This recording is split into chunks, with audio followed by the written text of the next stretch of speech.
ஒரு ஊர்ல ஒரு துறவி இருந்தார், புத்த சமய துறவி. அந்த ஊர் மன்னன் அவரை பத்தி கேள்விப்பட்டிருக்கான். ஒரு நாள் புறப்பட்டு போனான், துறவியின் பாதங்களை தொட்டு வணங்கினான். அதுக்கப்புறம் சொன்னான், ஐயா, நான் உங்களை அரண்மனைக்கு அழைச்சிட்டு போறதுக்காக வந்திருக்கிறேன். இனிமே நீங்க இங்க எதுக்கு இருக்கணும் அப்படின்னானா. அவன் மனசுக்குள்ள என்ன நினைப்புன்னா, இவர் எங்க வர போறாரு, நான் ரொம்ப எளிமையானவன், எனக்கு எதுக்கு அரண்மனை வாசம்னு சொல்லி விடுவார் அப்படின்னு நினைச்சிருக்கான். ஆனா அந்த துறவி என்ன பண்ணார் தெரியுமா? அப்படியா, சரி போகலாம், வா, போய் உன் ரதத்தை கொண்டுட்டு வா, அரண்மனைக்கு போகும்பொழுது அதுக்கு தகுந்த மாதிரி ஆடம்பரமா போகணும் அப்படின்னு விட்டாரான். துறவி இப்படி சொன்னதும் அந்த மன்னனுக்கு மனசுக்குள்ள சந்தேகம் வந்துட்டுது. இவர் உண்மையிலேயே துறவி தானா, ஏமாத்து பேர் வழி மாதிரி தெரியுதே அப்படின்னு நினைச்சிருக்கான். இருந்தாலும் இனிமே என்ன பண்றது, சொல்லியாச்சு. ரதத்தை கொண்டுட்டு வந்தான். துறவி ஏறி உக்காந்தார். பக்கத்துல ராஜா. அவர் ரொம்ப உற்சாகமா வரார். இவன் ரொம்ப சோர்ந்து போய் வரான். துறவி மரத்தடியிலேயே வாழ்ந்து பழக்கப்பட்டவர், அரண்மனையில எளிமையா ஒரு இடத்துல உட்காந்துக்குவார் அப்படின்னு நினைச்சான். ஆனா அப்படி இல்லை. அரண்மனைக்கு வந்த உடனே அந்த துறவி அதை கொண்டுட்டு வா, இதை கொண்டுட்டு வான்னு சொல்லி உத்தரவு போட ஆரம்பிச்சுட்டார். அரண்மனையில இருந்தா அரசனை மாதிரி இருக்கணும் அப்படிங்கிறார். ராத்திரி பூரா சௌரியமா தூங்கினார். பகல்ல அரண்மனை தோட்டத்துல உலாவ வேண்டியது, நீச்சல் குளத்துல குளிக்க வேண்டியது, இப்படியே பொழுது போக்கிட்டு இருக்கிறார். அந்த அரண்மனையில துறவி மகிழ்ச்சியா இருக்கிறார்.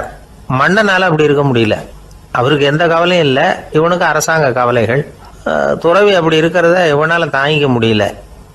ஒரு நாள் அவர்கிட்டயே போய், நான் உங்ககிட்ட கொஞ்சம் பேசணும் நானா. துறவி பார்த்தார். நான் இந்த அரண்மனைக்கு வரும்பொழுதே நீ என்னமோ என்கிட்ட கேட்கணும்னு நினைச்ச, ஏன் கால தாமதம், நீ அனாவசியமா உன்னையே தொந்தரவு பண்ணிட்டு இருக்கிற, நீ கவலையா இருக்கேங்கிறது எனக்கு புரியுது.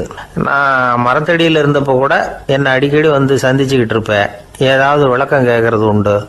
இங்க வந்த பிறகு என்னை சந்திக்கிறது கூட அபூர்வமா போயிட்டுது. நீ இப்போ என்ன கேட்க போறேங்கிறது எனக்கு தெரியும், இருந்தாலும் கேளு அப்படின்னாராம். வேற ஒண்ணும் இல்லைங்க, இப்போ உங்களுக்கும் எனக்கு என்ன வித்தியாசம், 2 பேரும் அரண்மனையில தான் இருக்கிறோம். நீங்க மகிழ்ச்சியா இருக்கிறீங்க, நான் அப்படி இருக்க முடியல. இவ்வளவுக்கும் நீங்க முன்னாடி இருந்தது மாதிரி இல்லை. தினமும் தங்க தேர் கேட்குறீங்க, உயர்தரமான ஆடைகள் அணிகிறீங்க, சுவையான சாப்பாடு. இப்படி இருக்கிறப்போ உங்களுக்கு எனக்கு என்ன வித்தியாசம்? இதுதான் மன்னனுடைய கேள்வி. இதுக்கு பதில் சொல்றேன், என் கூட புறப்பட்டு வா, இந்த நகரத்துக்கு வெளியில போவோம் அப்படின்னு சொல்லி அரசனை கூப்பிட்டுக்கிட்டு ஊர் எல்லைக்கு சேர்ந்தார் துறவி. அங்க போய் சொன்னார், இதை பாருப்பா, இந்த இடத்த தான் தேடிட்டு இருந்தேன். இனிமே நான் திரும்பி வர போறதில்ல, நீ என்னோட வர்றியா திரும்பி போறியா அப்படின்னார். நான் எப்படிங்க உங்க கூட வர முடியும், என்னுடைய நாடு, என்னுடைய சொத்துக்கள், மனைவி, மக்கள் எல்லாத்தையும் விட்டுட்டு எப்படிங்க வர்றதுன்னா. இப்ப அந்த துறவி சொன்னார், இப்ப வித்தியாசத்தை தெரிஞ்சுக்கிட்டியா? நான் அரண்மனையில் இருந்தேன், எல்லா வித பொருள்களும் உடையவனா இருந்தேன், ஆனா எதையும் சொந்தம் கொண்டாடுறவனா இருக்கல. ஆனா நீ அப்படி இல்லை, எல்லாத்தையும் சொந்தம் கொண்டாடிட்டு இருக்கிற. இதுதான் நமக்குள்ள வித்தியாசம் அப்படின்னு சொன்னார். அரண்மனை ஆடைகளை அப்படியே களைஞ்சார், அரசங்கிட்ட கொடுத்தார். உன்னுடைய ஆடைகளை நீயே வச்சுக்கோன்னார். அவர் பாட்டுக்கு நடந்து போனார், திரும்பியே பார்க்கல. அரசனுக்கு அப்பதான் தன்னுடைய அறியாமை விளங்குச்சான். இதுல இருந்து நாம புரிஞ்சுக்க வேண்டியது என்னன்னா, இந்த உலகத்துல எத்தனையோ பொருள்கள், அதையெல்லாம் முறையா பயன்படுத்தினா மகிழ்ச்சி. அதை விட்டுட்டு அதுக்கெல்லாம் சொந்தம் கொண்டாட ஆரம்பிச்சா கவலை. நம்ம ஆட்கள் சொந்தம் கொண்டாடுற விதமே தனி. ஒரு ஆளு இன்னொருத்தங்கிட்ட ஒரு கொடை கடன் வாங்கியிருந்தான், திருப்பி கொடுக்கல. கொடையை கொடுத்தவன் கேட்டான், என்கிட்ட கடன் வாங்கினிய கொடை, அதை கொஞ்சம் திருப்பி தர்றியான்னா. அது உனக்கு இப்போ அவசரமா தேவைப்படுதா அப்படின்னு கேட்டான் இவன். எனக்கு தேவைப்படல, அந்த கொடையை நான் யாருக்கிட்ட வாங்கியிருந்தேனோ அவனுக்கு இப்போ அது அவசரமா தேவைப்படுது அப்படின்னானா அந்த ஆள்.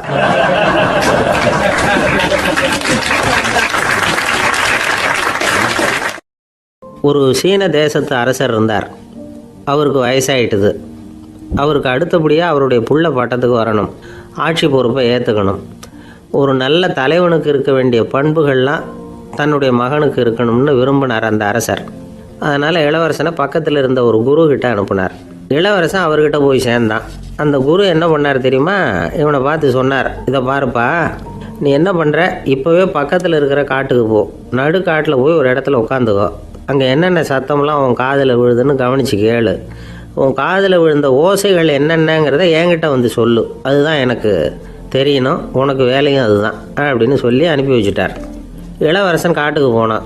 குரு சொன்னபடியே ஒரு இடத்துல உட்காந்து கவனித்து கேட்டான். அதுக்கப்புறம் குருக்கிட்ட திரும்பி வந்தான். என்னென்ன சத்தம்லாம் கேட்ட அப்படின்னு கேட்டார் குரு. குருவே, காட்டில் நான் பறவைகள் சத்தம்லாம் கேட்டேன், மிருகங்களின் ஓசையையும் கேட்டேன், இதை தவிர இடி மின்னல் மழை இதுகளோட சத்தத்தையும் கேட்டேன் அப்படின்னா. குரு யோசனை பண்ணார், நீ இன்னமும் சரியாக கேட்கல, அதனால் மறுபடியும் காட்டுக்கு போ, கொஞ்ச நாள் தங்கியிருந்து கேட்டுட்டு வா அப்படின்னார். இளவரசனுக்கு ஒன்றும் புரியல. இருந்தாலும் குருவின் கட்டளையாச்சே, மறுக்க முடியுமா? உடனே அவன் மறுபடியும் காட்டுக்கு போனான். ஒரு இடத்துல உட்காந்தான். கொஞ்ச நேரம் உன்னிப்பாக கவனித்து கேட்டான். சில நாள் கழித்து குருக்கிட்ட திரும்பி வந்தான். குருவே, இந்த தடவை சில துல்லியமான சத்தங்களை எல்லாம் கேட்டான். தேனி பறக்கிற சத்தம், நீரோடையின் மெல்லிய ஓசை, இதெல்லாம் கேட்டேன்னா. குரு சிரித்தார். நீ மறுபடியும் காட்டுக்கு போ, இன்னும் சில நாள் அங்கே இரு, முழுமையாக கவனமாக கேட்டுக்கிட்டு வா அப்படின்னு சொல்லி அனுப்பி வச்சுட்டார். இளவரசனுக்கு குழப்பம் அதிகமாயிட்டுது. ஒன்றுமே புரியல. மறுபடியும் காட்டுக்கு போனான். மௌனமாக ஒரு இடத்துல உட்காந்துட்டான். அப்படியே தியானத்தில் ஆழ்ந்துட்டான். சில நாளில் அவனுக்கு இதுவரை கேட்காத ஓசைகள்லாம் கேட்க ஆரம்பிச்சிட்டுது. இதைத்தான் நான் கேட்கணும்னு என்னுடைய குரு எதிர்பார்த்துருக்கிறாருங்கிறத புரிஞ்சுக்கிட்டான்.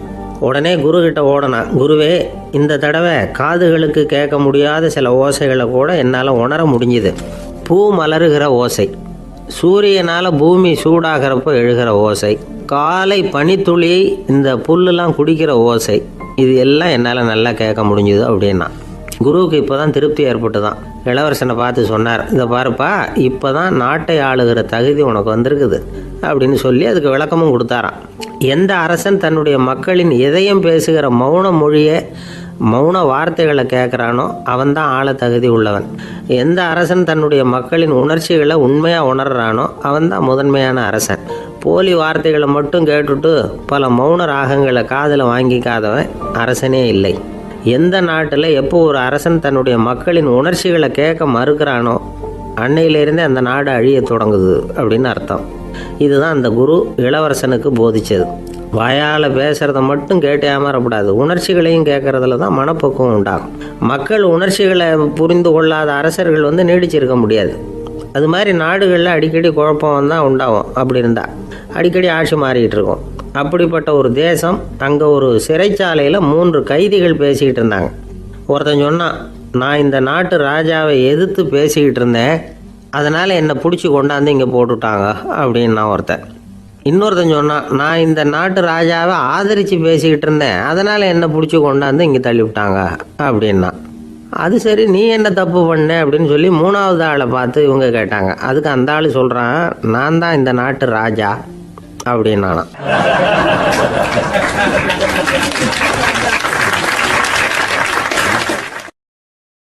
ஒரு ஆள் இருந்தான், நிறைய பணம் சம்பாதிச்சான், ஆனால் செலவு பண்ண மனசு வரல, கருமி. அவன் என்ன பண்ணா, சேர்த்த பணம் பூராவையும் ஒரு மரத்தடியில் புதைச்சி வச்சுருந்தான். வாரத்துக்கு ஒரு தடவை அந்த மரத்தடிக்கு வருவான், புதைச்ச இடத்த ஆவலோடு பார்த்துக்கிட்டு இருப்பான், அதுக்கப்புறம் போயிடுவான். அவ்வளவுதான். ஒரு நாள் ஒரு திருடன் வந்தான். இவன் புதைச்சி வச்சுருந்ததெல்லாம் எடுத்துகிட்டு போட்டான். இது தெரிஞ்சு போச்சு. அந்த கருமி புலம்ப ஆரம்பிச்சிட்டான். இவன் புலம்பலை கேட்டதும் அக்கம் பக்கத்தில் இருந்தவங்கெல்லாம் ஓடி வந்தாங்க. என்ன விஷயம்னு விசாரித்தாங்க. இவன் சொன்னான். ஒரு பெரியவர் கேட்டார், ஏப்பா, வாரம் இந்த இடத்த பார்க்குறதாக சொன்னியே, எப்போவாவது இதில் இருக்கிற பணத்தை எடுத்து செலவு பண்ணியிருக்கியா அப்படின்னு கேட்டார். நான் அப்பப்போ அதை பார்க்கறது தான் வழக்கம், அதை தொட்டதே இல்லைன்னு அவன். சரி, அப்படின்னா இப்போவும் நீ அதே மாதிரி வாரம் ஒரு தடவை இந்த இடத்த பார்த்துட்டு போகலாமே அப்படின்னாராம் அந்த பெரியவர். அதுவும் சரிதானே, எவ்வளவு காலமானாலும் அவன் அந்த பணத்தை எடுத்து செலவு பண்ண போகிறதில்ல. அப்படி இருக்கிறப்ப உள்ளே பணம் இருந்தாலும் ஒன்று தான், இல்லாமல் போனாலும் ஒன்று தான். இதிலிருந்து என்ன புரியுதுன்னா, ஒருத்தர்கிட்ட இருக்கிற பணத்தை கொண்டு அவர் பணக்காரரா ஏழையா அப்படின்னு முடிவு செய்கிறது சரியில்லை.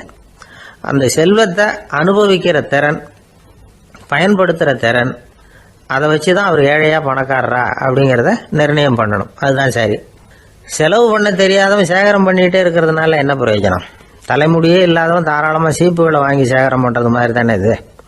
சில சமயம் செலவு பண்ண நாம் தயாராக இருந்தால் கூட அந்த செல்வம் நமக்கு பயன்படுறதில்ல. அரேபியாவில் ஒரு நகை வியாபாரி விலை உயர்ந்த முத்துக்களை எல்லாம் அவர் வச்சு வியாபாரம் பண்ணிகிட்டு இருந்தார். அவர் ஒரு சமயம் ஒரு பாலைவனம் வழியாக போயிட்டு இருக்கிறார் ஒட்டகத்தில். அப்போ திடீர்னு கடுமையான புயல் வீச ஆரம்பிச்சுட்டுது. திசை தவறி இவர் எங்கேயோ வந்துட்டார். கூட வந்தவங்களையும் காணல, எங்க போனாங்களோ தெரியல. இவர் ரொம்ப பயந்து போய் அங்கேயும் எங்கேயுமா அலைஞ்சு திரியிறார். வழியே தெரியல. பசி கடுமையாயிட்டுது. ஒட்டகத்து முதுகில் ஒரு மூட்டை இருந்தது. அதை பிரித்து பார்த்தார். உள்ளே ஏதாவது இருக்கான்னு தேடி பார்க்குறார். அது வரைக்கும் கண்ணில் தட்டுப்படாத அபூர்வமான ஒரு பை கண்ணில் பட்டுது. ஆஹா, அதில் ஏதாவது சாப்பிட்றதுக்கு இருக்கும் அப்படின்னு நினச்சி ஆவலாக அதை பிரித்து பார்க்குறார். அந்த பையில் விலை உயர்ந்த முத்துக்கள் நிறைய இருந்துதான். அப்போ தான் அவர் நினச்சாராம், விலை உயர்ந்த முத்துக்கள் கூட சாப்பிட்றதுக்கு உணவாக முடியாது அப்படிங்கிறத புரிஞ்சுக்கிட்டாராம். எந்த நேரத்தில் எது நமக்கு தேவையோ அது நமக்கு தாராளமாக கிடைக்கணும். அப்படி அது கிடைக்கிறதுக்கு நம்மக்கிட்ட இருக்கிற செல்வம் பயன்படணும். அது நமக்கும் பயன்படலாம், நம்ம மூலமாக அடுத்தவங்களுக்கும் பயன்படலாம். அதுதான் செல்வத்தின் பயன். ஒரு மரத்தடியில் ஒருத்தன் உட்காந்து அழுதுகிட்டு இருந்தான். அந்த பக்கமாக வந்த இன்னொருத்தன் ஏப்பா அழுதுகிட்டு இருக்கிறேன்னு கேட்டான். இந்த இடத்துல தான் பூமிக்கு அடியில் பணம் இருக்குது, புதைச்ச இடம் தெரியல, அதான் அழறேன் அப்படின்னா. நல்லா ஞாபகப்படுத்தி பாரு, எந்த இடத்துல புதைச்ச அப்படின்னு கேட்டான் இவன். அது எப்படி எனக்கு தெரியும், புதைச்சி வச்சிருக்கிறவன் நான் இல்லையே, எங்கள் எதிர்த்து வீட்டுக்காரன் அப்படின்னானா இவன்.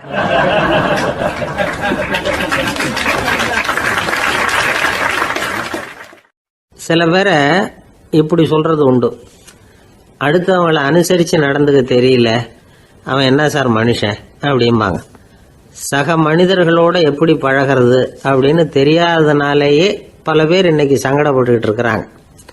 வசதி வாய்ப்பெல்லாம் சரியா இருக்கும், ஆனால் வாழ்க்கை சரியா இருக்காது. இன்னொருத்தர்கிட்ட எப்படி பேசுறது பழகிறதுங்கிறது தெரியாததுனால தான் இந்த அவஸ்தை. சரி, இந்த அவஸ்தை இல்லாமல் வாழறது எப்படி? இதுக்கு அனுபவசாலிகள் சில வழிமுறைகளை சொல்றாங்க. அதெல்லாம் என்னென்னங்கிறத இப்போ தெரிஞ்சுக்குவோம். முதல்ல நம்ம நாக்கு நம்ம கண்ட்ரோலில் இருக்கணும். வார்த்தைகளை கொட்டி விட்டு அதுக்கப்புறம் அள்ள முடியாமல் கிடந்து கஷ்டப்படக்கூடாது. எப்படி பேசுகிறோங்கிறதும் முக்கியம், பேசுகிறப்ப எப்படி முகத்தை வச்சிருக்கிறோங்கிறதும் முக்கியம். அன்பாக பேசினாலும் நல்லா இருக்கும். அப்படி பேசுகிறப்ப ஆதரவாக அவர் தோள் மேலே ஒரு கையை போட்டுக்கிட்டு பேசினா இன்னமும் நல்லா இருக்கும். ரெண்டாவது விஷயம், இன்னொருத்தர்கிட்ட பேசுகிறப்போ வாக்குறுதிகளை அள்ளி வீசக்கூடாது.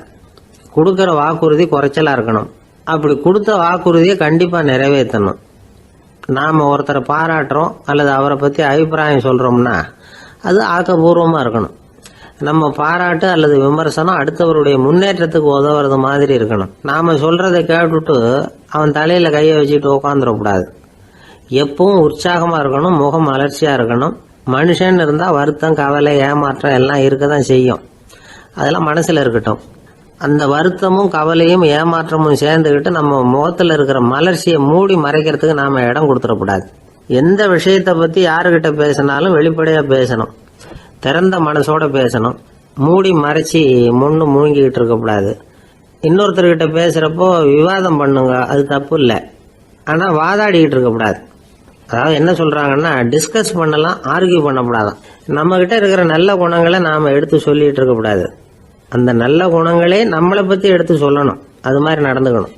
அதே மாதிரி அடுத்தவங்க கிட்ட உள்ள கெட்ட குணங்களை பற்றி அவசியம் இல்லாமல் நாம் பேச வேண்டியதில்லை.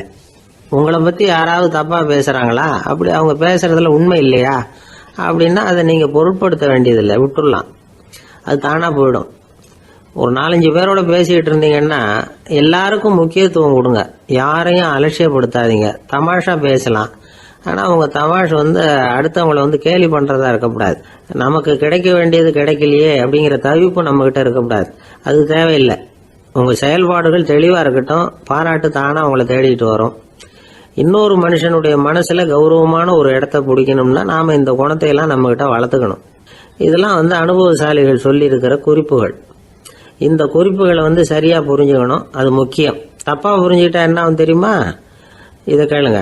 ஒருத்தர் வந்தார், சார் அடுத்தவங்க தோள் மேலே கையை போட்டுக்கிட்டு அன்பாக பேசணும்னு சொன்னீங்க, அப்படிதான் பேசினேன். அவர் முதுக கூட தட்டி கொடுத்தேன், என் வேலை போயிட்டுது சார், வீட்டுக்கு அனுப்பிச்சிட்டாங்க அப்படின்னார்.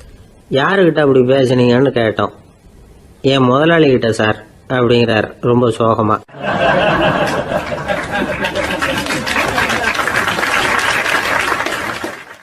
ஒரு சின்ன பையன் வந்தான். அவனை பார்த்து ஒரு கேள்வி கேட்டோம். ஏன்ப்பா உங்கள் வீட்டில் அம்மா புத்திசாலியா அப்பா புத்திசாலியா அப்படின்னு. அவன் அலட்சியமாக நம்மளை பார்த்து சிரிக்கிறான்.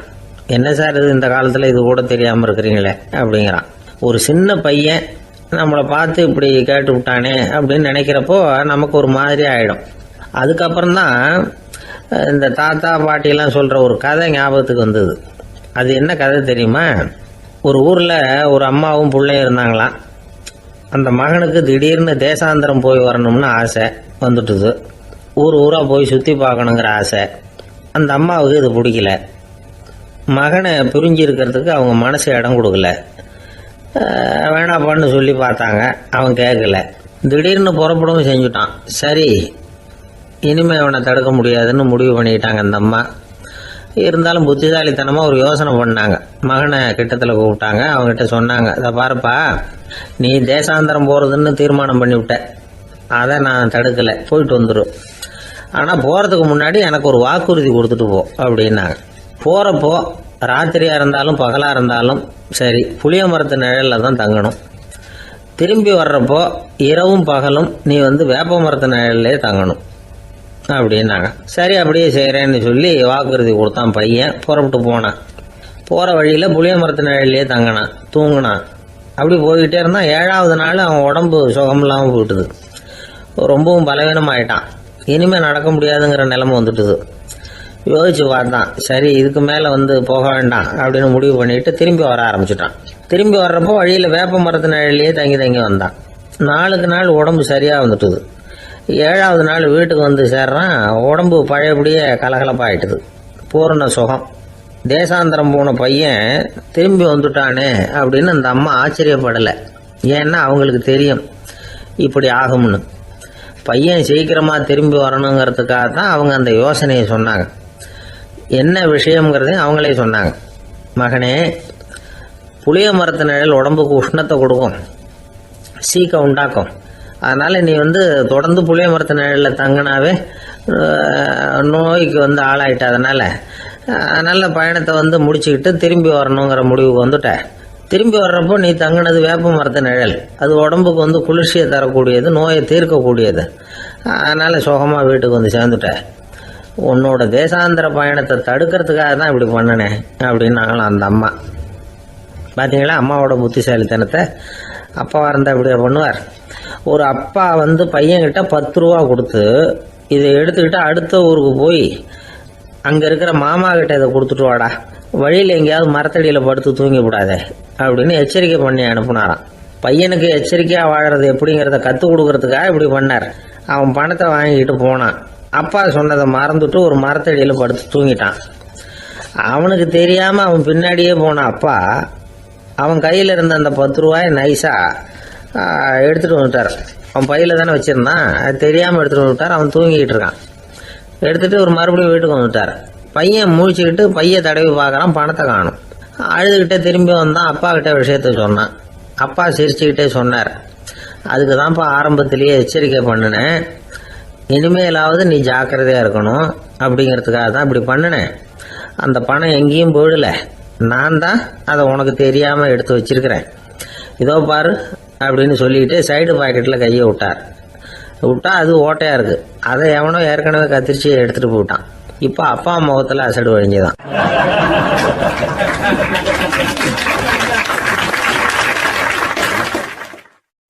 ஒரு பல்கலைக்கழகம். அங்கே ஒரு இலக்கிய பேராசிரியர். அவர் பாடம் நடத்திக்கிட்டு இருந்தார். ராபர்ட் ப்ரௌனிங் எழுதிய கவிதைகளை பற்றி சொல்லிகிட்டு இருக்கிறார். மாணவர்களும் ரொம்ப அக்கறையாக அதை கேட்டுக்கிட்டு இருக்கிறாங்க. ஒரு குறிப்பிட்ட கவிதையை பற்றி சொல்லும் பொழுது அந்த பேராசிரியருக்கே ஒரு சந்தேகம். அதாவது அந்த கவிதையின் சரியான அர்த்தம் என்னங்கிறதுல சந்தேகம். பேராசிரியர் யோசனை பண்ணார். அந்த கவிதையை முழுசாக புரிஞ்சிக்க முடியல. அதனால் மாணவர்களை பார்த்து சொன்னார், மாணவர்களே, ஒரு நாள் பொறுத்துங்க, இந்த கவிதையை எழுதின கவிஞர் எங்கள் வீட்டுக்கு பக்கத்தில் தான் இருக்கிறார். இன்னைக்கு சாயந்தரம் நான் அவரை நேரிலேயே போய் பார்க்குறேன். பார்த்து இதுக்கு என்னங்க அர்த்தம்னு கேட்டுட்டு வந்துடுறேன். அதுக்கப்புறம் உங்ககிட்ட சொல்கிறேன் அப்படின்னாராம். அன்னைக்கு சாயந்தரமே அந்த பேராசிரியர் கவிஞரை தேடிக்கிட்டு போயிட்டார். கவிஞர் அவங்க வீட்டில் அவர் பாட்டு உட்காந்துருந்தாராம். இவர் போய் அவர் முன்னாடி உட்காந்தார். அப்புறம் கேட்டார், ஐயா, அந்த கவிதையின் முழு பொருள் என்னன்னு தெரிஞ்சுட்டு போகிறதுக்காக வந்திருக்கிறேன் அப்படின்னாராம். எந்த கவிதை அப்படின்னாராம் அவர். இவர் அந்த கவிதையை சொல்லியிருக்கார். கவிஞர் கொஞ்சம் யோசனை பண்ணிவிட்டு அப்புறம் சொன்னாராம், பேராசிரியரே நீங்க கொஞ்சம் தாமதமா வந்துட்டீங்கன்னாராம். இவருக்கு ஒன்றும் புரியல. நீங்க என்ன சொல்றீங்க, நான் தாமதமா வந்துட்டேன்னா? நீங்க தான் உயிரோடு இருக்கிறீங்களே, அப்படி இருக்கும்பொழுது நான் தாமதமா வந்துட்டேன்னா அது எப்படி அப்படின்னு இவர் குழம்பி இருக்கிறார். இப்ப கவிஞர் சொன்னாராம், ஐயா நான் உயிரோட இருக்கிறேன்னா இல்லையாங்கிறது முக்கியம் இல்லை. நான் அந்த கவிதை வரிகளை எழுதினப்போ 2 பேருக்கு அதோட அர்த்தம் தெரிஞ்சிருந்தது.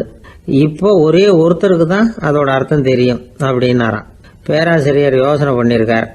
அப்படின்னா அந்த ஒருத்தர் கவிஞர் ராபர்ட் பிரவுனிங்கை தவிர வேற யாரா இருக்க முடியும்?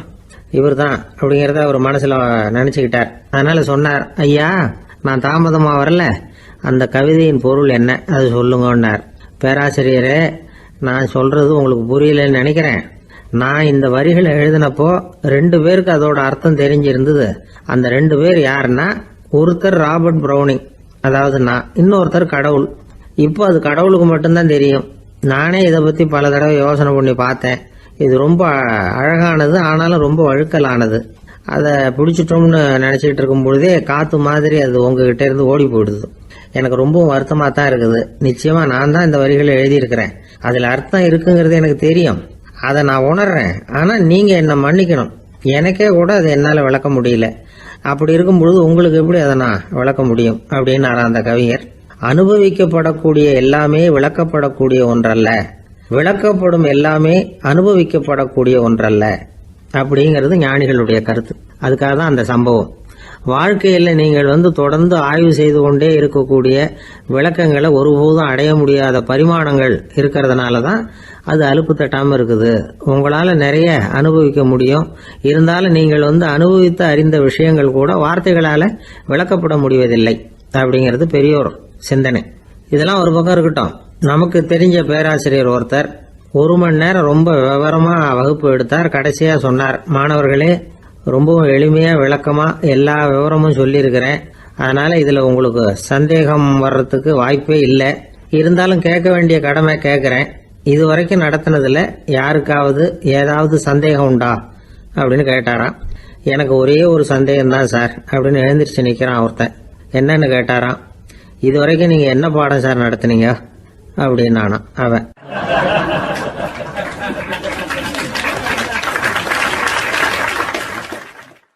ஒருத்தன் எப்படி நடந்துக்கிறாங்கிறத வச்சு தான் அந்த ஆள் எப்படிங்கிறத நாம முடிவு பண்றோம். ஆளுமைன்னு சொல்றோம்ல, அதுக்கு சூழ்நிலைகளை ஆளுகின்ற தன்மை அப்படின்னு விளக்கம் கொடுக்கிறார் ஒரு உளவியல் நிபுணர். சரி, ஒரு மனிதனுடைய ஆளுமையை உருவாக்குகிற விஷயங்கள் என்னென்ன? பிறப்பு, வளர்க்கப்பட்ட விதம், படிப்பு, நண்பர்கள், சமுதாயம், இப்படி நிறைய உண்டு. ஆளுமையின் அடிப்படையில் சில மனநோய்கள் உண்டாகுது. அதெல்லாம் என்னென்னங்கிறத தெரிஞ்சு வச்சுக்கிட்டோம்னா நம்ம கூட இருக்கிறவங்கள அடையாளம் கண்டுபிடிக்கிறது ரொம்ப உபயோகமாக இருக்கும். ஃப்ரெனாய்டு ஆளுமை அப்படின்னு ஒன்று. இந்த கோளாறு உள்ளவங்க எப்படி இருப்பாங்க தெரியுமா? அதிக உணர்ச்சி, சந்தேகம், பொறாமை இதெல்லாம் அதிகமாக இருக்கும். வளைஞ்சு கொடுக்க மாட்டாங்க. அடுத்தவங்களோட இணக்கமான உறவு இருக்காது. அவங்க செய்கிற தப்புக்கெல்லாம் அடுத்தவங்களை குறை சொல்லிட்டு இருப்பாங்க. இது ஒரு ரகம். அடுத்தது ஸ்கிசாய்டு ஆளுமை அப்படின்னு சொல்கிறாங்க. இந்த கோளாறு உள்ளவங்க அடுத்தவங்களோட பழக கூச்சப்படுவாங்க. சின்ன வயசுலேயே இது ஆரம்பமாயிடுது. பகல் கனவுலேயே சஞ்சரிப்பாங்க. அவங்களுடைய விரோதம், கோபம் இதை கூட வெளியில் காட்டிக்க முடியாமல் இருப்பாங்க. இவங்களுக்கு அகமுகம், பிரச்சனைகள்லேருந்து ஒதுங்கி எதுலேயும் ஈடுபாடு இல்லாதவங்களா இருப்பாங்க. இப்படி ஒரு ரகம். அடுத்தது சைக்ளோதமிக் ஆளுமை அப்படின்னு சொல்றாங்க. அது என்னன்னா, உணர்ச்சிகளில் ஏற்றத்தாழ்வு அதிகமாக இருக்குமா. சில சமயம் பார்த்தா மகிழ்ச்சியாக இருப்பாங்க, சில சமயம் சோகமாக உட்காந்துருப்பாங்க. அவங்க மனநிலைக்கு தகுந்த மாதிரி சமூக நிகழ்ச்சிகளில் பங்கெடுத்துக்குவாங்க. இன்னொரு வகை என்னன்னா, எண்ண பீடிகை ஆளுமை அப்படின்னு பேர் வச்சிருக்கிறாங்க. அதுக்கு இவங்களுக்கெல்லாம் கரெக்டாக இருக்கணும், எல்லாம் சட்டத்திட்டம், எதுலேயும் ஒரு ஒழுங்குமுறை, இப்படி எதிர்பார்க்குற மனோபாவம். இவங்க எதிர்பார்ப்புக்கும் அரண்முறைக்கும் மற்றவங்க கட்டுப்படணும்னு நினைப்பாங்க. இந்த நிலைமை நீடிச்சா என்ன ஆகும் தெரியுமா? அலைக்கழிக்கிற எண்ணங்கள் திரும்ப திரும்ப ஒரே செயலை செய்ய தூண்டுற மன தளர்ச்சிக்கு ஆளாயிடுறாங்க. அடுத்தது ஹிஸ்டீரியா ஆளுமை. சின்ன விஷயத்தையெல்லாம் பெருசுபடுத்தி நாடகமாக்குற நடிகர்கள் இவங்க. உணர்ச்சி அதிகம் உள்ளவங்க. இவங்க மன எழுச்சியில் பக்குவமின்மை, குழந்தைத்தனம், முதிர்ச்சியின்மை எல்லாம் இருக்கும். தன்னலம் மிக்க குணம். பிறர் தன்னை மட்டுமே கவனிக்கணும்னு நினச்சி செயல்படுறது, இதெல்லாம் இவங்க அடையாளம். அடுத்த ரகம் எப்படின்னா வளர்ச்சியற்ற ஆளுமைன்னு சொல்றாங்க. அடுத்தவங்களோட இணங்கி போக முடியாதவங்க, அறிவு, மன எழுச்சி, சமூக உறவு இதுல எல்லாம் போதுமான வளர்ச்சியையும் நிறைவையும் பெற முடியாதவங்க, இவங்களால வாழ்க்கையில முன்னேற முடியாது. பிச்சைக்காரங்க, குற்றவாளிகள், இவங்க கிட்ட எல்லாம் இது மாதிரியான ஆளுமை அதிகமா இருக்குமா.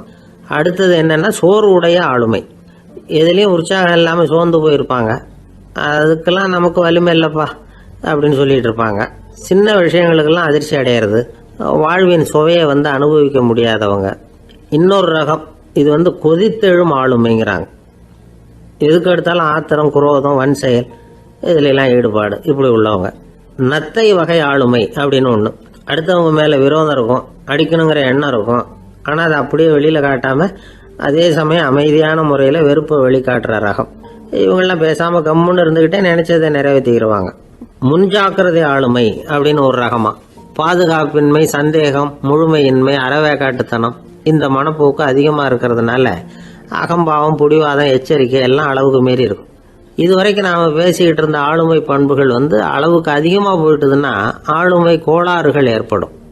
அதன் அடிப்படையில் மனவியாதிகள் வருமா. அதனால இணக்கமான, எல்லாரும் விரும்புகிற இயல்பான ஆளுமையை பெறுவதற்கு நாம் முயற்சி செய்யணும் அப்படிங்கிறது மனோதத்துவ நிபுணர்களுடைய ஆலோசனை. ஒருத்தர் ஒரு மனோதத்துவ டாக்டரை தேடிட்டு வந்தாராம். டாக்டர், எனக்கு மனசில் ஏதோ வியாதி, ஆளுமை கோளாறு, அதாவது எனக்கு சீக்கிரமாக செத்து போனால் தேவையில்லைன்னு தோணுது அப்படின்னாராம். உடனே அந்த டாக்டர், சரி அப்படின்னா இங்கே இருங்க, நான் வைத்தியம் பார்க்குறேன் அப்படின்னாராம்.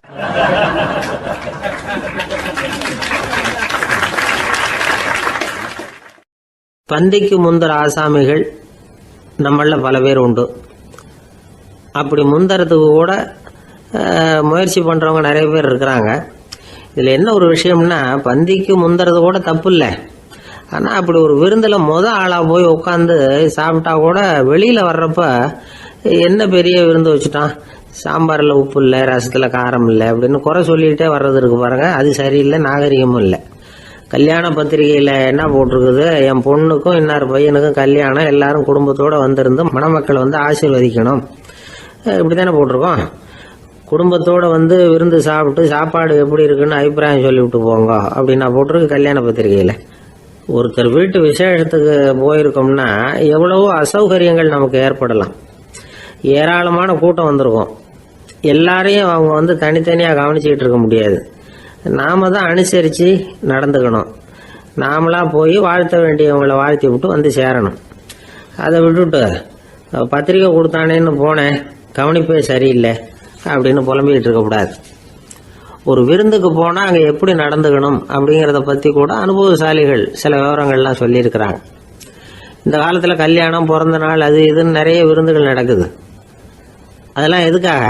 மனித உறவுகளை வளர்த்துக்கிறதுக்காக தான், வேற எதுக்கு? ஒரு விருந்துக்கு போனால் அமைதியாக பொறுமையாக போய் உட்காரணும். அடித்து பிடிச்சிக்கிட்டு இடத்த பிடிக்க போகிறேன் அப்படின்னு நிற்கக்கூடாது. முதல் பந்தி நடந்துக்கிட்டு இருந்தால் அது முடிஞ்சு இலை எடுத்து சுத்தம் பண்ணதுக்கு அப்புறம் போய் உட்கார்றது தான் நாகரீகம். இலை எடுக்கிறதுக்கு முன்னாடியே அங்கே போய் உட்காந்தா நல்லா இருக்காது. நீங்கள் சாப்பிட்டுட்டு உட்காந்துருக்கீங்களா, சாப்பிட்றதுக்கு உட்காந்துருக்கீங்களா, பார்க்குறவங்களுக்கு சந்தேகம் வந்துடும். அதே மாதிரி இலையில எல்லா ஐட்டமும் பரிமாறினதுக்கு அப்புறம் சாப்பிட ஆரம்பிக்கணும்.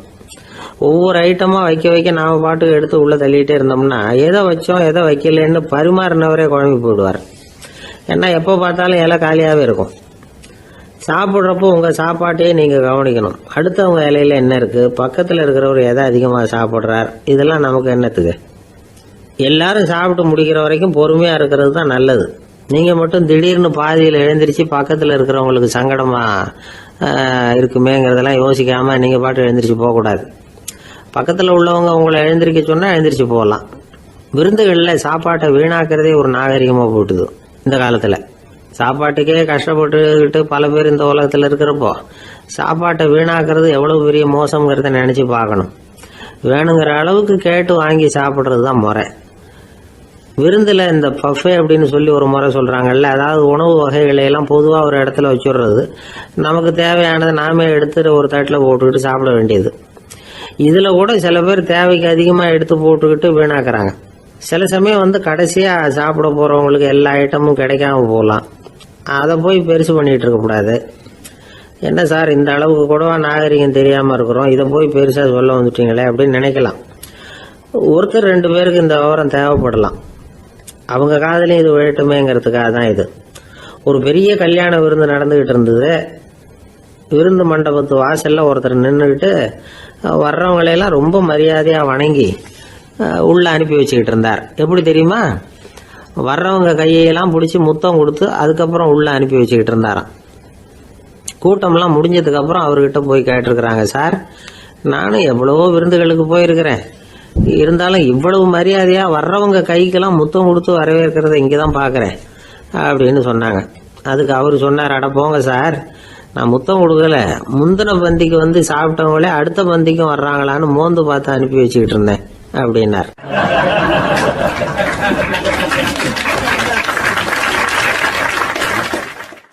ஒருத்தர் முகத்தை தொங்க போட்டுக்கிட்டு ஒரு மாதிரியாக வந்தார். என்ன விஷயம்னு விசாரித்தேன். என்னுடைய நண்பன் ஒருத்தங்கிட்ட கருத்து வேறுபாடு, இனிமேல் நமக்குள்ளே எந்த சம்மந்தமும் வேணாம்னு நட்பை முறிச்சிட்டு வந்துட்டேன்னா. நண்பர்கள்னு இருந்தால் கருத்து வேறுபாடு வரத்தான் செய்யும்னு. கருத்து வேறுபாடு வராமல் இருக்கிறதுக்கு ஏதாவது வழி உண்டா அப்படின்னு கேட்டாங்க. அதை பற்றி நிபுணர்கள் சில யோசனைகளை சொல்லியிருக்கிறாங்கன்னு. முதல் விஷயம் என்னென்னா, உங்கள் நண்பனுக்கு ஒரு செய்தி சொல்லணும்னா அதை நீங்களே நேரடியாக சொல்லுங்கள், அல்லது உங்கள் கைப்பட கடிதம் எழுதுங்க. அதாவது நேரடி தொடர்பு முக்கியம். அதை விட்டுட்டு இன்னொருத்தர் மூலமாக நண்பர்களுக்கு செய்தி அனுப்புனா நீங்கள் சொல்கிற செய்தி அப்படியே போய் சேராது, அது சேதமாயிடும். கூட்டி குறைச்சி சொல்லிவிடுவாங்க, அது குழப்பத்தில் கொண்டாந்து விட்டுரும். இது ஒரு யோசனை. 2வது யோசனை என்னென்னா, நீங்கள் ஒரு நல்ல காரியத்தை செய்யும் பொழுது உங்கள் நண்பரையும் சேர்த்துக்குங்க, அவருக்கும் அதில் ஒரு ஈடுபாட்டை உருவாக்குங்க. 3வது யோசனை, நம்ம பக்கத்தில் இருக்கிற நண்பர் மகிழ்ச்சி அடைகிற மாதிரி ஏதாவது செய்யணும். சின்ன சின்ன செயல்களாக இருந்தாலும் பரவாயில்ல, அவர் நமக்கு எதுவும் செய்யலையே, நாம் எதுக்கு செய்யணும் அப்படின்னு நினச்சிக்கிட்டு இருக்கக்கூடாது. 4வது யோசனை என்னென்னா, உங்களுக்கு ஒரு பிரச்சனையா அல்லது உங்கள் நண்பருக்கு ஒரு பிரச்சனையா, எதுவாக இருந்தாலும் 2 பேரும் சேர்ந்து உட்காந்து ஆலோசனை பண்ணுங்கள். நம்ம யோசனையும் கேட்கப்படுதே அப்படிங்கிற நினைப்பே அவருக்கு வந்து ஒரு மன நிறைவை உண்டாக்குமா. 5வது யோசனை, உங்கள் நண்பர் ஏதோ ஒரு காரியத்தை செய்கிறார், நீங்கள் உடனே அவசரப்பட்டு நீ செய்கிறது தப்புன்னு தீர்ப்பு சொல்லக்கூடாது. அவர் அதை செய்யறதுக்கான நியாயங்கள் எவ்வளோ இருக்கும், அதை புரிஞ்சுக்கிறதுக்கு முயற்சி பண்ணணும். 6வது யோசனை, உங்கள் நண்பர் என்ன சொன்னாலும் அதை பொறுமையாக கேளுங்க. அவர் சொல்கிறத புரிஞ்சுக்கணும், அவர் சொல்ல விரும்புகிறத புரிஞ்சுக்கணும், அவர் சொல்ல முடியாமல் தவிக்கிறதையும் புரிஞ்சுக்கணும். இப்படி 3 விதமாகவும் அவரை புரிஞ்சுக்கிட்டு அதுக்கு தகுந்த மாதிரி செயல்படணும். 7வது யோசனை என்னென்னா, உங்கள் நண்பர் உங்ககிட்ட வந்து ஏதோ ஒரு கருத்தை சொல்கிறார், அது உங்களுக்கு பிடிக்கல, அதுக்காக உடனே நீ சொல்கிறது சரியில்லை, நான் ஒத்துக்க மாட்டேன் அப்படின்லாம் மறுத்துக்கிட்டு இருக்கக்கூடாது. அவர் சொல்கிறத கேட்கணும், பொறுமையாக சிந்திக்கணும், அதுக்கப்புறம் பதில் சொல்லணும். இப்படிலாம் நடந்துக்கிட்டால் நண்பர்களுக்குள்ள கருத்து வேறுபாடு வர்றதுக்கு வாய்ப்பே இருக்காது அப்படின்னு வல்லுநர்கள் தொகுத்து சொல்லியிருக்கிறாங்க இந்த யோசனைகளை. எனக்கு தெரிஞ்ச சில நண்பர்கள் உண்டு, அவங்களுக்குள்ளேயும் கருத்து வேறுபாடுகள் வராமல் இருக்கிறதுக்கு சில நுட்பங்களை கையாளுறது உண்டு. ஒருத்தர் சொன்னார், அந்த டாக்டர் சின்ன வயசுலேருந்து என் கூட பழகினவர், நாங்கள் 2 பேரும் இணை பிரியாத நண்பர்கள், இருந்தாலும் எனக்கு உடம்பு சரியில்லைன்னா நான் அவர்கிட்ட வைத்தியம் பார்த்துக்க மாட்டேன் அப்படின்னார் ஒருத்தர். ஏன் அப்படின்னு கேட்டேன். எங்கள் நட்பு கெட்டுப்படக்கூடாது இல்லையா, அதனால தான் அப்படின்னார் இவர்.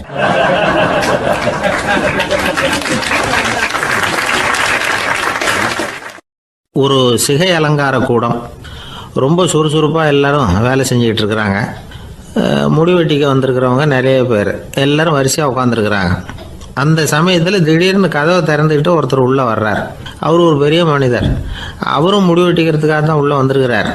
அவரை பார்த்த உடனே அங்கே வரிசையில் உட்காந்துருந்தவங்க எல்லாரும் எழுந்திரிச்சு அவர்கிட்ட வந்துட்டாங்க. அவரை சுற்றி நின்றுக்கிட்டாங்க. எப்படி இருக்கிறீங்க, நல்லா இருக்கீங்களா அப்படின்னு விசாரிக்க ஆரம்பிச்சிட்டாங்க. எல்லாம் முடிஞ்சதும் வந்தவர் கேட்டார், வரிசையில் கடைசியாக இருக்கிறவர் யார் அப்படின்னு கேட்டார். ஏன்னு கேட்டாங்க. நான் அதுக்கு அடுத்தபடியாக உட்காரணும், அதுக்காக தான் கேட்குறேன் அப்படின்னார். உடனே அங்கே இருந்தவங்கள்லாம் என்ன சொன்னாங்க தெரியுமா, நீங்கள் வந்து வரிசையில் காத்திருக்கக்கூடாது, நீங்கள் அரசாங்கத்தின் தலைவர், உங்களுக்கு நேரம் முக்கியம், அதனால் நீங்கள் முன்னாடி போங்க அப்படின்னு சொன்னாங்க. ஆனால் அதை அவர் கேட்கல. தோழர்களே, உங்களுடைய கருத்துக்கு ரொம்ப நன்றி, எல்லாரும் வரிசையாக தான் வரணும், அதுதான் முறை, வரிசையில் வரணுங்கிற நடைமுறையை நானும் பின்பற்ற விரும்புகிறேன், நாம் எல்லாரும் சமமானவர்கள் அப்படின்னார். இப்படி சொல்லிவிட்டு வரிசையில் கடைசியாக இருந்த ஒரு நாற்காலியில் போய் உட்காந்துக்கிட்டார். தன் சட்டை பையில் இருந்த ஒரு செய்தித்தாளை எடுத்தார், படிக்க ஆரம்பிச்சிட்டார். ஆனால் அங்கே இருந்தவங்களால இதை பார்த்துக்கிட்டு சும்மா இருக்க முடியல. ஒருத்தர் எழுந்திரிச்சு வந்தார். ஐயா, இப்போ என்னுடைய முறை வந்திருக்குது, நான் தான் போக வேண்டிய முறை.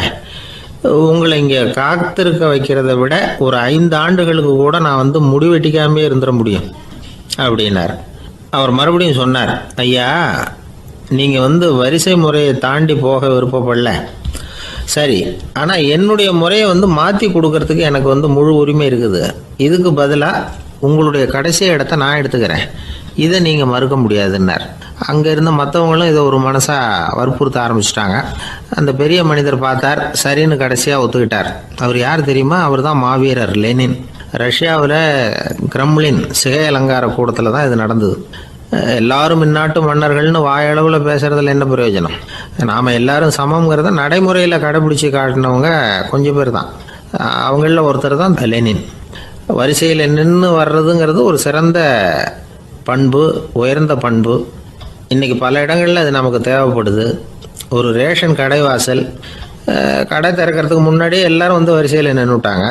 கடைசியாக வந்த ஒருத்தர் கியூவில் முன்னாடி போகிறதுக்கு முயற்சி பண்ணுறார். ஏற்கனவே நின்றுட்டு இருக்கிறவங்க அவரை முன்னாடி போகிறதுக்கு விட மாட்டேங்கிறாங்க. கடைசியாக போய் நில்லையா அப்படின்னு எல்லாரும் கத்துறாங்க. அது அவர் காதில் வாங்கலை. முண்டி அடிச்சுக்கிட்டு முன்னாடி போகிறதுக்கே முயற்சி பண்ணிகிட்டு இருக்கிறார். எல்லாரும் சேர்ந்து அவரை வலுக்கட்டாயமாக இழுத்து கொண்டாந்து பின்னாடி கொண்டு போய் நிறுத்திவிட்டாங்க. நிறுத்திவிட்டு சொன்னாங்க, இதை பாருப்பா, நாங்கள் இருக்கிற வரைக்கும் நீங்கள் முன்னாடி போய் எதையும் வாங்க முடியாது, தெரிஞ்சுக்கோ அப்படின்னாங்க. இப்போ அந்த ஆள் சொன்னாராம், நான் இங்கே பின்னாடி நிற்கிற வரைக்கும் நீங்களும் எதுவும் வாங்க முடியாது அப்படின்னாராம். ஏன்னு கேட்டிருக்கிறாங்க. நான் தான் அந்த கடையை திறக்க வேண்டிய ஆள் அப்படின்னா.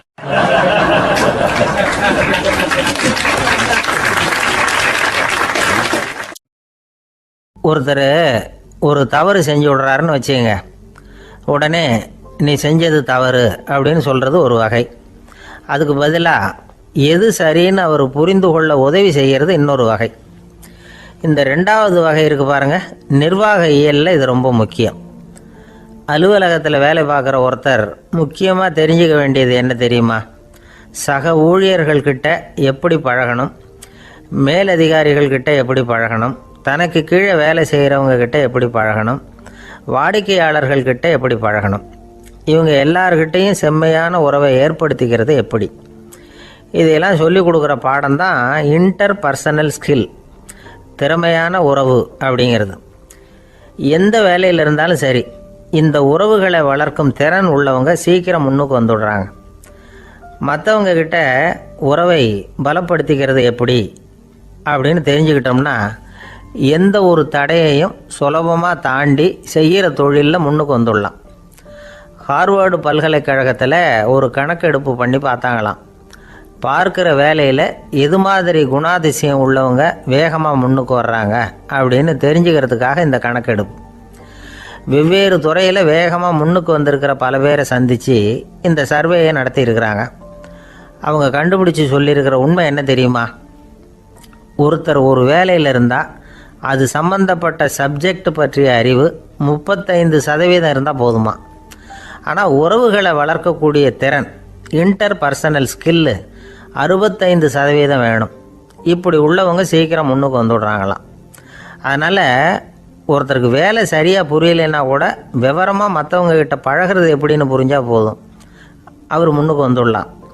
அலுவலகங்களில் மட்டும் இல்லை, எல்லா இடங்கள்லையும் இது ரொம்ப முக்கியம். வீட்டுக்குள்ளேயும் இது ரொம்ப முக்கியம், வீட்டுக்கு வெளியேயும் இது முக்கியம். அடுத்தவங்கக்கிட்ட பழகிறது எப்படிங்கிறத தெரிஞ்சிக்காதவன் வாழ்க்கையில் முன்னேற முடியாது. இன்றைக்கி ஆயுதங்களால் காயப்படுத்தி கொள்ளுகிறவர்களை விட வார்த்தைகளால் காயப்படுத்தி கொள்ளுகிறவர்கள் தான் அதிகம். பெரியவங்க என்ன சொல்கிறாங்க தெரியுமா? நீங்கள் இந்த பூமியில் பிறந்ததன் அர்த்தம் பூர்த்தி ஆகணும்னா அடுத்தவங்களுக்கு உதவி பண்ணுங்க. அடுத்தவங்களுக்கு உதவி செய்ய முடியாவிட்டால் கூட பரவாயில்லை, ஆனால் யாரையும் புண்படுத்தி விடாதீங்க அப்படின்னு சொல்கிறாங்க. எனக்கு தெரிஞ்ச ஒருத்தர் ஒரு அலுவலகத்தில் வேலை பார்க்குறார். அவர் சொல்லுவார், எனக்கு இந்த இன்டர் பர்சனல் ஸ்கில் ரொம்ப அதிகம் சார். சக ஊழியர்கள்கிட்ட ரொம்ப சுமூகமாக நடந்துக்குவேன். என் கூட வேலை பார்க்குற ஒருத்தருக்கு ஏதாவது ஒரு கஷ்டம்னா அந்த சமயத்தில் அவர் செய்ய வேண்டிய வேலையை நான் செஞ்சுருவேன் சார் அப்படிம்பார். நான் அவர்கிட்ட சமீபத்தில் அப்படி ஏதாவது செஞ்சுருக்கீங்களா அப்படின்னு கேட்டேன். செஞ்சுருக்கேன் சார். போன வாரம் புதன்கிழமை ஆஃபீஸில் என் பக்கத்து சீட்டுக்காரருக்கு வயிற்று வலி, உடனே நான் மெடிக்கல் லீவ் போட்டுவிட்டு எங்கள் வீட்டுக்கு போயிட்டேன் சார் அப்படின்னார்.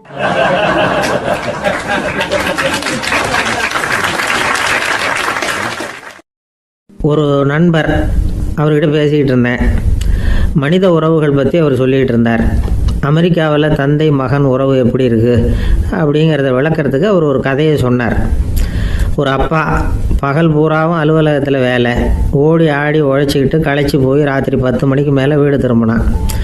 வீட்டு வாசலில் அவரோட மகன் காத்துக்கிட்டு இருக்கிறான், இன்னமும் தூங்கலை. அப்பா வாசல்லையே தடுத்து நிறுத்தி, அப்பா உனக்கு சம்பளம் எவ்வளவு அப்படின்னு கேட்குறான். ஏற்கனவே ஆஃபீஸ் பிரச்சனைகளால் அழுத்து போய் திரும்புகிற அப்பாவுக்கு கோவம் வந்துடுது. என்னடா இப்படிலாம் கேளுன்னு உங்கள் அம்மா உனக்கு சொல்லி கொடுத்தாளா அப்படின்னு சொல்லிவிட்டு உள்ளே போய் சட்டையை கட்டி மாட்டி விட்டு குளிச்சு விட்டு மறுபடியும் வெளியில் வந்து உடையை மாற்றுகிற சமயம் அப்போ மறுபடியும் மகன் உள்ளே வந்து நிற்கிறான் அவர் முன்னாடியே. அப்பா உனக்கு எவ்வளவு சம்பளங்கிறான் மறுபடியும். அப்பாவுக்கு எரிச்சல் அதிகமாகிட்டுது. மணிக்கு $20 போதுமா அப்படின்னார். அப்படின்னா எனக்கு ஒரு $10 தர முடியுமான்னா மகன். இதுக்கு தான் என் சம்பளம் எவ்வளவுன்னு கேட்டியா? 2ஆம் வகுப்பு படிக்கிற உனக்கு எதுக்குடா $10 அப்படின்னு கத்திவிட்டு தொலைக்காட்சி பெட்டியின் முன்னாடி போய் உட்காந்துக்கிட்டு ஏதோ நிகழ்ச்சியை பார்க்க ஆரம்பிச்சிட்டார். கொஞ்ச நேரம் கழித்து மறுபடியும் மகன் வந்து நிற்கிறான். அப்பா ப்ளீஸ் எனக்கு ஒரு $10 கொடுக்க முடியுமா? மகனுடைய கண்களில் கண்ணீர். என்னடா அவன் கண்ணீரை காட்டி காரியம் சாதிக்கலாம்னு பார்க்குறியா? ஒரு காசு கூட கொடுக்க மாட்டான் போ அப்படின்னு விரட்டி விட்டான். மகன் கண்ணீரை தொடச்சிக்கிட்டே கண்ணை தொடச்சிக்கிட்டு பேசாமல் போய் படுத்துக்கிட்டானா. கொஞ்ச நேரம் ஆச்சு. அப்பாவோட கோபம் கொஞ்சம் கொஞ்சமாக குறைஞ்சிது. பிள்ளைகிட்ட கோபமாக கத்துனது தப்பு தாங்கிறது புரிஞ்சுது அவனுக்கு. எழுந்திரிச்சு போனான், படுக்கை இறக்கி போனான். மகனை பார்த்தான். அவன் தலையணையை கட்டி பிடிச்சிக்கிட்டு அழுதுகிட்டு இருக்கிறான். அவனை மெல்ல நெருங்கி அவங்ககிட்ட எதமாக பேசுகிறதுக்கு ஆரம்பித்தானான். எதுக்குடா உனக்கு $10 பள்ளிக்கூடத்தில் கேட்டாங்களா அப்படின்னு கேட்டானா. மகன் சொல்லியிருக்கான், இல்லை டாடி, உனக்கு 1 மணி நேரம் சம்பளம் $20ன்னு சொன்னேன். நீ ஏற்கனவே எனக்கு கொடுத்த பாக்கெட் மணி $10 என்கிட்ட இருக்குது. இப்போ நீ இன்னொரு $10 கொடுத்தீங்கன்னா அதையும் சேர்த்து $20 ஆகிடும். அந்த $20 நான் உனக்கு கொடுத்துருவேன். அப்படி கொடுத்தா நீ என் கூட 1 மணி நேரம் செலவழிப்ப இல்லையா? அதுக்காக தான் $10 கேட்டேன் அப்படின்னு சொன்னானான். அந்த அப்பா கண்ணு கலங்கி போச்சான். ஆதரவோடு தன்னுடைய மகனை கட்டி பிடிச்சி அழ ஆரம்பிச்சிட்டாராம். இதுதான் நண்பர் சொன்ன கதை. அமெரிக்கா மட்டும் இல்லை, உலகம் பூராவும் இன்றைக்கி மனித உறவுகள் இப்படி தான் மாறிக்கிட்டு இருக்கு. பெரியவர்கள் அறிவுரை என்ன தெரியுமா? உங்கள் குழந்தைகளிடமிருந்து குழந்தை பருவத்தை பிரித்து விடாதீர்கள் அப்படிங்கிறது தான். அதாவது இன்றைய குழந்தைகள் தங்கள் பிருந்தாவனத்தை இழந்து விடுகிறார்கள் அப்படிங்கிறது அவங்களுடைய கருத்து. இந்த நிலைக்கு நாம் காரணமாக இருந்துடக்கூடாது. குழந்தைகளோட விளையாடுவோம், குடும்பத்தோடு உறவாடுவோம் அப்படிங்கிறது தான் நம்முடைய நோக்கமாக இருக்கணும். இன்றைய உறவு முறைக்கு இன்னொரு உதாரணம் சொல்லுவாங்க. ஒருத்தர் வந்தாராம், அவர் பக்கத்தில் ஒரு சின்ன பையன். நாம் அவரை விசாரிக்கிறோம், யார் இந்த பையன் அப்படின்னா அவர் சொல்கிறார், இவன் எனக்கு தூரத்து உறவு அப்படின்னாராம்.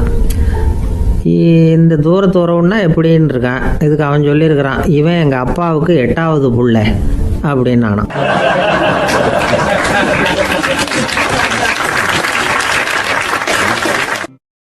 கணவன் மனைவி அன்பாக இருக்கணும், ஒருத்தர் நல்லா புரிஞ்சுக்கணும், விட்டு கொடுக்குற மனப்பான்மை வேணும். அதுதான் ஒரு நல்ல குடும்பம். இன்றைக்கி பல குடும்பங்களில் அர்த்தமில்லாத சண்டைகள் தான் அதிகம். கிராமப்புறங்களில் வேடிக்கையாக ஒரு கதை சொல்லுவாங்க. ஒரு ஊரில் ஒரு ஆள் இருந்தான், வேலை வெட்டி இல்லாமல் சும்மாவே இருந்தான். அவனுக்கு கல்யாணம் பண்ணி வச்சாங்களாம். மனைவி வந்து சேர்ந்தா, சும்மாவே உட்காந்துருக்கிறியே, ஏதாவது சம்பாதிக்கிற வழியை பாரு அப்படின்ட்டு இருக்கா. அதுக்கு தான் யோசனை பண்ணிகிட்டு இருக்கிறேன், ஒரு அருமையான ஐடியா அப்படின்னு நானா. என்ன அது சொல்லு அப்படின்ட்டு இருக்கா. அவ ஒரு ஆட்டுக்குட்டி வாங்க போகிறேன்னு இருக்கான். அதை வாங்கி என்ன பண்ண போகிறேன்னா, அந்த குட்டி வளரும், பெருசாகும், அதுக்கப்புறம் அது நிறைய குட்டி போடும் அப்படின்ட்டுருக்கான். சரி, அப்புறம் என்ன, அதையெல்லாம் சந்தையில் கொண்டுட்டு போய் விற்றுவிட்டு அந்த காசுக்கு ஒரு எருவு மாடு வாங்கலாம். சரி, அது எதுக்கு? எருவு மாடு நிறைய பால் கொடுக்கும், அதை கொண்டுகிட்டு போய் பால் பண்ணையில் கொடுப்பேன், அல்லது நானே விற்றுருவேன், கை நிறைய காசு கிடைக்கும். அதுக்கப்புறம் ஒரு பசுமாடு வாங்குவேன், பாலையும் விற்கலாம், நாமளும் காய் போட்டு சாப்பிட்லாம், இப்படிலாம் சொல்லியிருக்கான். அப்போ அந்த பொண்ணு சொல்லிச்சான், அடுத்த தெருவில் இருக்கிற எங்கள் அம்மா வீட்டுக்கும் கொஞ்சம் பால் கொடுத்து அனுப்பலாம் அப்படின்ட்டுருக்கான் அந்த பொண்ணு. இந்த இடத்துல கணவனுக்கு கோவம் வந்துட்டுது. அது எப்படி உங்கள் அம்மா வீட்டுக்கு எதுக்கு கொடுக்கணும், அதெல்லாம் முடியாதுன்றிருக்கான். இந்த இடத்துல சண்டை ஆரம்பமாயிட்டுது. கொஞ்ச நேரத்தில் 2 பேரும் சத்தம் போட ஆரம்பிச்சிட்டாங்க. கடுமையான சண்டை நடக்கிறத பக்கத்து வீட்டுக்காரன் காதில் வாங்கினான். அவன் ஓடியாந்தான். அவனுக்கு தெரியும் வாங்காத மாட்டுக்காக இப்படி சண்டை போட்டுக்கிட்டு இருக்கிறாங்கங்கிறது அவனுக்கு புரியும். அவன் ஓடி வந்து சொன்னான், ஏண்டா உன்னோட பசுமாட்டை ஒழுங்காக கட்டி போடக்கூடாதான்னு இருக்கான். என்னடா சொல்கிறேன்னா இவன், உன் மாடு என் தோட்டத்தில் வந்து மேய்ஞ்சுட்டுது, பயிரெலாம் நாசமாயிட்டுது, 10,000 ரூபா அளவுக்கு சேதம், அதை வாங்கிட்டு போகிறதுக்கு தான் வந்தேன், குடுறா 10,000 நானான். இவன் அரண்டு போயிட்டான். அப்புறம் சொன்னான், டே நான் இன்னும் மாடே வாங்கலையே, அதுக்குள்ளே அது வந்து எப்படிடா உன் தோட்டத்தில் மேயும், என்னடா உளர்றேன்னு இருக்கான். நீ தாண்டா இப்போ உளறிக்கிட்டு இருக்க, மாடே வாங்கலை, அதுக்குள்ளே எப்படிடா வந்து உன்னுடைய மனைவி அவங்க அம்மா வீட்டுக்கு பால் கொடுத்து அனுப்ப முடியும் அப்படின்னு அவன் கேட்டானா. நம்ம ஆளுக்கு இப்போ தான் புத்தி வந்துதான். அர்த்தமே இல்லாத சண்டை போட்டுக்கிட்டு இருக்கிறோம் அப்படிங்கிறத அவன் புரிஞ்சுக்கிட்டானான். இது நம்ம முன்னோர்கள் சொல்லியிருக்கிற ஒரு கதை. சண்டையில் தான் அர்த்தம் இல்லையே தவிர கதையில் அர்த்தம் உண்டு. அதாவது இல்லாத விஷயங்களுக்காக சண்டை போட்டுக்கிட்டு இல்லறத்தை வீணாக்கிக்கிட்டு இருக்கிற மனிதர்கள் இன்றைக்கு நிறைய பேர் இருக்கிறாங்க. ஒருத்தன் தன்னுடைய மனைவியை பற்றி மாமனார்கிட்ட புகார் சொன்னானா, மாமா உங்கள் பொண்ணு அர்த்தமில்லாத சண்டை போடுறா, எதுக்கு எடுத்தாலும் எடுத்து எறிஞ்சு பேசுகிறா அப்படின்ட்டுருக்கான். நீ எப்படி மாப்பிள்ளை அதை சமாளிக்கிற அப்படின்னு கேட்டிருக்காரு அவர். அவள் எடுத்து எறிகிறது என் மேலே படாமல் ஒதுங்கி நின்றுக்கிறேன் அப்படின்னு நானா இவன்.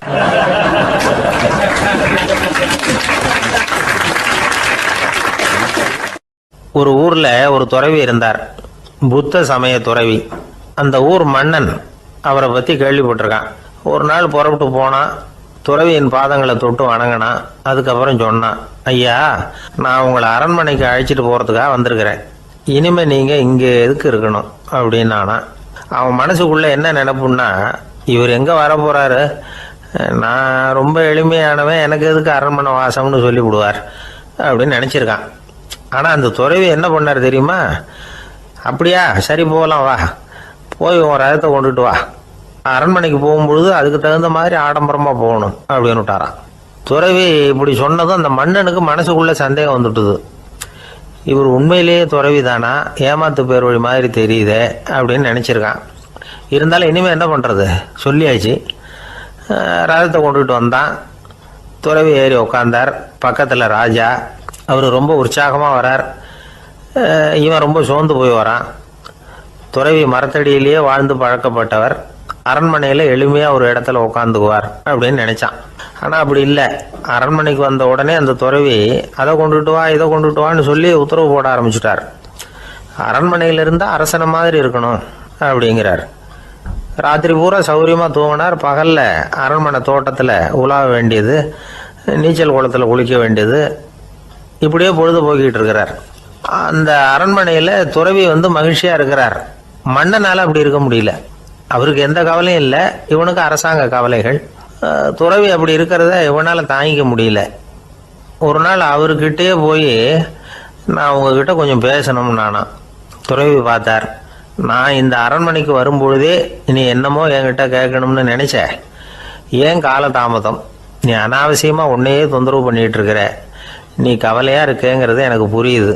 நான் மரத்தடியில் இருந்தப்போ கூட என்னை அடிக்கடி வந்து சந்திச்சுக்கிட்டு இருப்பேன், ஏதாவது விளக்கம் கேட்கறது உண்டு. இங்க வந்த பிறகு என்னை சந்திக்கிறது கூட அபூர்வமா போயிட்டுது. நீ இப்போ என்ன கேட்க போறேங்கிறது எனக்கு தெரியும், இருந்தாலும் கேள் அப்படின்னாராம். வேற ஒண்ணும் இல்லைங்க, இப்போ உங்களுக்கும் எனக்கு என்ன வித்தியாசம், 2 பேரும் அரண்மனையில தான் இருக்கிறோம். நீங்க மகிழ்ச்சியா இருக்கிறீங்க, நான் அப்படி இருக்க முடியல. இவ்வளவுக்கும் நீங்க முன்னாடி இருந்தது மாதிரி இல்லை.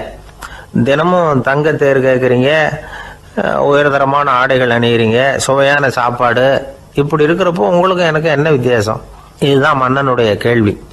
இதுக்கு பதில் சொல்றேன், என் கூட புறப்பட்டு வா, இந்த நகரத்துக்கு வெளியில போவோம் அப்படின்னு சொல்லி அரசனை கூப்பிட்டுக்கிட்டு ஊர் எல்லைக்கு வந்து சேர்ந்தார் துறவி.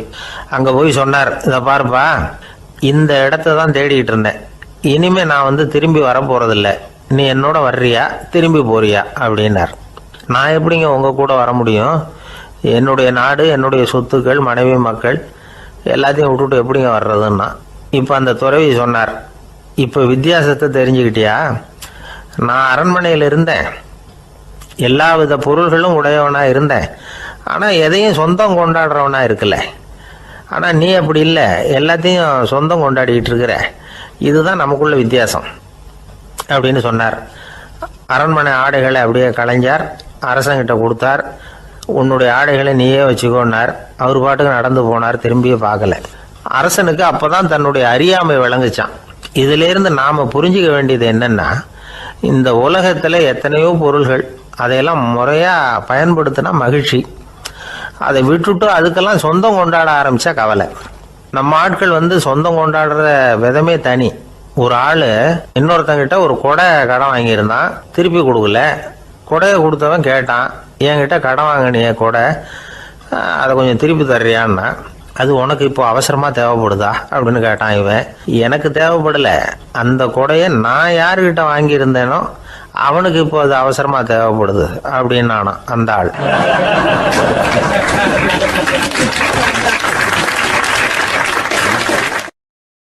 ஒரு ஊர்ல ஒரு புகழ்பெற்ற பத்திரிகையாளர் இருந்தார். அவர் ஒரு நாள் திடீர்னு இறந்து போயிட்டார். அதுக்கப்புறம் நேராக சொர்க்கத்துக்கு போனார். சொர்க்கத்தின் வாசல்ல நின்றுகிட்டு இருந்த ஒருத்தர் அவரை தடுத்தார். இதை பாரு, ஏற்கனவே இங்கே 12 பத்திரிகையாளர்கள் இருக்கிறாங்க, அவங்களுக்கே இங்கே வேலை இல்லை. அதுக்கு என்ன காரணம்னா, சொர்க்கத்தில் திடுக்கிடும் செய்திகள்லாம் ஒன்றும் கிடையாது. அப்படி என்ன இருக்க போகுது இங்கே எல்லாம் அது ஒழுங்காக நடந்துகிட்டு இருக்கோம். எல்லாம் ஒழுங்காக நடந்தால் பத்திரிகைகளுக்கு சுவாரஸ்யமான கொலை கொள்ளை தீ வைப்பு இது மாதிரி எதுவும் இங்கே இல்லை. ஏற்கனவே இங்கே இருக்கிறவங்க எல்லாரும் மரத்தடியில் உட்காந்துக்கிட்டு தியானம் பண்ணிகிட்டு இருக்கிறாங்க. அந்த ஒரே செய்தி தான் தினமும் இங்கே வந்துக்கிட்டு இருக்குது. அதை படிக்கிறதுக்கே இங்கே ஆள் கிடையாது. அதனால் நான் என்ன சொல்கிறேன்னா, நீ பேசாமல் நரகத்துக்கே போயிடு. அங்கே எவ்வளவோ நிகழ்ச்சிகள் நடந்துக்கிட்டு இருக்கு. அங்கே தான் அதிகமான பத்திரிகையாளர்கள் தேவைப்படுறாங்க. அங்கே உனக்கு நிறைய வேலை இருக்கும். அதை செய்கிறதில்ல நீயும் மகிழ்ச்சியாக இருக்கலாம் அப்படின்னு சொன்னாராம். அங்கே அந்த சொர்க்கத்தின் வாசலில் நின்றுக்கிட்டு இருந்தவர். இந்த பத்திரிகையாளர் அங்கேயே நின்று கொஞ்சம் யோசனை பண்ணார். இவருக்கு சொர்க்கத்திலே இருக்கணும்னு தான் ஆசை. அதனால மெதுவாக அவர்கிட்ட பேசினாராம். ஐயா, என்னை ஒரு 24 மணி நேரம் இங்கே உள்ளே இருக்கிறதுக்கு அனுமதி கொடுங்க. இங்கே இருக்கிற பல பத்திரிகையாளர்களை எனக்கு தெரியும். அவங்களில் சில பேரை சமாதானப்படுத்தி மெதுவாக பேசி நரகத்துக்கு அனுப்பி வச்சுட்றேன். நான் இங்கே இருந்துக்கிறேன். உங்கள் கணக்குப்படி 12 பேருக்கு மேலே இங்கே தாண்டாது, அப்படி பார்த்துக்கிறேன் அப்படின்னாராம்.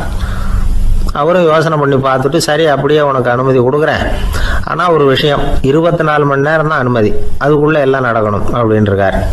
சரின்னு சொல்லிவிட்டு இந்த பத்திரிகையாளர் உள்ளே போனார். யோசனை பண்ணார். திட்டம் போட்டு ஒரு பொருளையை கிளப்பி விட்டார். சக பத்திரிகையாளர்கள் எல்லாம் கூப்பிட்டு சொன்னாராம், இதை பாருங்க, நரகத்தில் ஒரு பெரிய தினசரி பேப்பரை கொண்டுகிட்டு வர்றதுக்காக திட்டம் போட்டுக்கிட்டு இருக்காங்க. அதுக்கு பல அதிகாரிகள் தேவைப்படுறாங்க. நிறைய சம்பளம் கிடைக்கும். யார் யாரெல்லாம் நரகத்துக்கு போக ஆசைப்படுறாங்களோ அவங்கெல்லாம் போகலாம் அப்படின்னு ஒரு பொருளையை கிளப்பி விட்டார். 24 மணி நேரம் கழித்து வாசல் பக்கம் போனார்.